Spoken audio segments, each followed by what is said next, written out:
My name's Todd Clark, and I'm a supervisor with the City of Akron Recreation Division. And I actually supervise the Summit Lake Community Center, which is down here along the shores of Summit Lake. The lake is a glacial lake. You know, it's been here for a very long time, which is unusual for Ohio because Ohio doesn't have a lot of natural lakes. If you think of lakes like West Branch, Berlin, Mogador, those are man-made lakes. We've created them either to stop flooding or to provide water. This has been here for the ages. It was here throughout the last glaciation. It's been left as the glaciers retreated. And it used to be pretty much an impenetrable swamp. Like Native Americans would come down here as a source for water and a hunting ground. You had tamarack trees and kind of a bog around the outside of it. But it was a very hard place to get to, and so kind of avoided. And it wasn't until like European settlement came in, getting you well into the 1800s, that people started to build farms around the perimeter of it and everything. It wasn't really though until they routed the Ohio and Erie Canal through here and realized that this was a water source. It was a water source at the highest point on the Ohio and Erie Canal.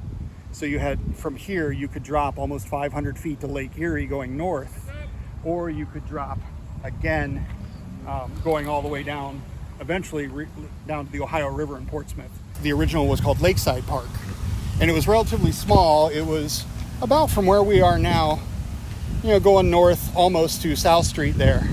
But there weren't a lot of amenities in it. They recognized the value of the lake, and with the workers needed a place to come and enjoy nature nearby. Had some very simple rides, had a gazebo. It was like a nice treed park. And that was the original park that started down in this area. That would eventually become Summit Beach Park starting in 1917. So they had really the entire eastern beachfront of Summit Lake was all for this amusement park.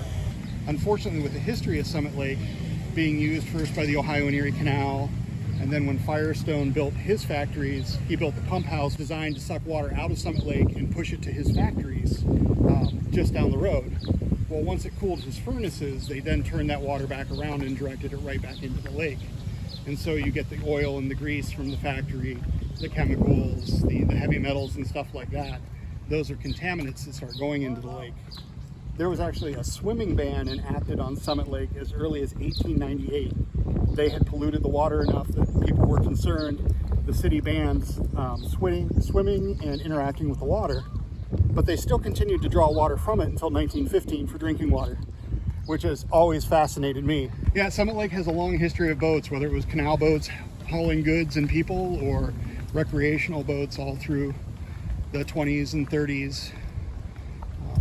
Several people around the lake popped up with canoe liveries to, for people to take advantage of it as well. Summit Beach Park, one of the things that always fascinated me about it was that it was a dry park. It was alcohol free as part of their charter. And so some enterprising individuals started smaller parks on the boundaries of it where they did sell liquor.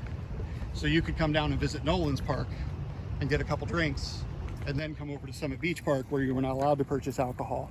Absolutely. So where we're standing right now is about in the footprint of where the Crystal Pool was. And that was that large mosaic pool that was here at Summit Lake.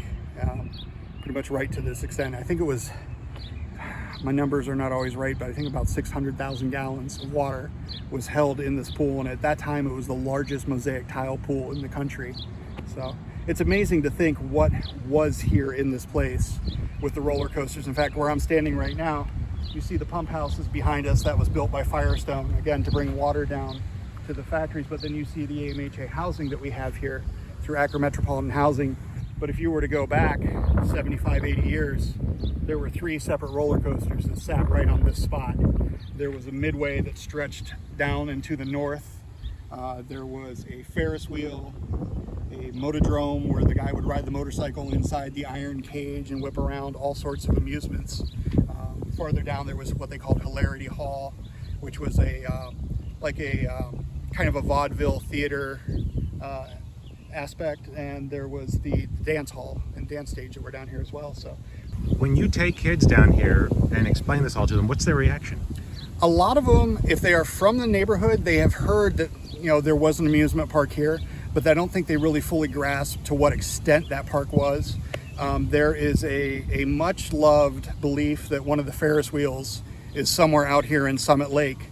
which, you know, I find very hard to believe, because a lot of times when these amusement companies folded up shop, their resources that they had, whether it was a roller coaster, a track, a Ferris wheel, another amusement park nearby would buy those and acquire them. You know, so just like the boat that was here, the Crescent, ended up being a boat that is now was out at Chippewa Lake Park, because Chippewa Lake was opened until the 70s, almost 20 years after Summit Lake Park. But a lot of them, they know the history that there was a park here.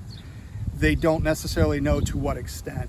This park could have easily, back in its heyday, you could have had 25,000 people a day coming down to the shores of Summit Lake, engaging with the water here. Some of them were coming up the route of the old Ohio and Erie Canal to get here. Some of them were coming in by streetcar. At one point, there was a parking lot out there that could accommodate well over 500 cars. So it was a big park. And now when you walk through it today, there's almost no remnant.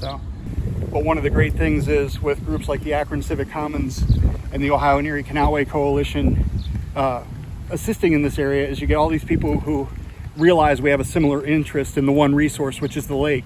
And so we are all working together and connecting people to the lake. So, you know, we freely go back and forth between those boundaries. We work together.